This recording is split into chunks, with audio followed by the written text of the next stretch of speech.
Un bo libro volve libre a quen o lé, fai que o lector se relaxe, que desfrute e mesmo que se traslade a outra realidade.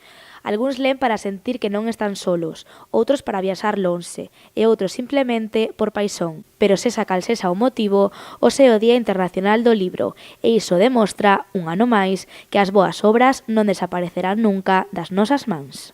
É unha forma de chamar a atención sobre os libros, non? Que os días internacionales normalmente se construen a partir desa idea. Bueno, non temos a tradición de outros sitios, pero ano tras ano se vai un pouco afianzando o día, a xente o ten en conta, se vende algo máis do normal.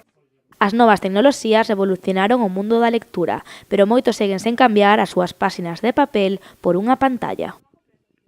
Bueno, eu penso que o papel sigue sendo o que máis se vende, aínda que, bueno, en digital xa cando saliu, no momento que saliu, temíamos todos que cambiase moito, pero, bueno, sin embargo, hai moita xente que incluso regalaronlle dispositivos digitales pa lectura e sigue utilizando a lectura en papel.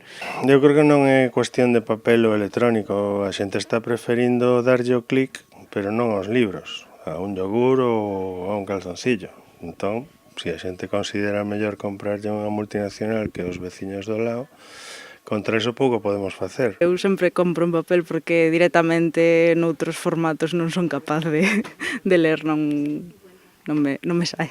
En libro, siempre en libro.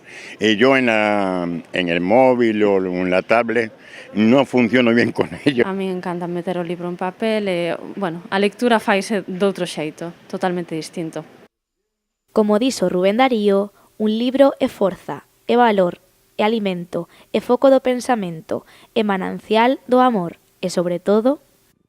Eso es la lectura, el alimento del alma, siempre lo diré.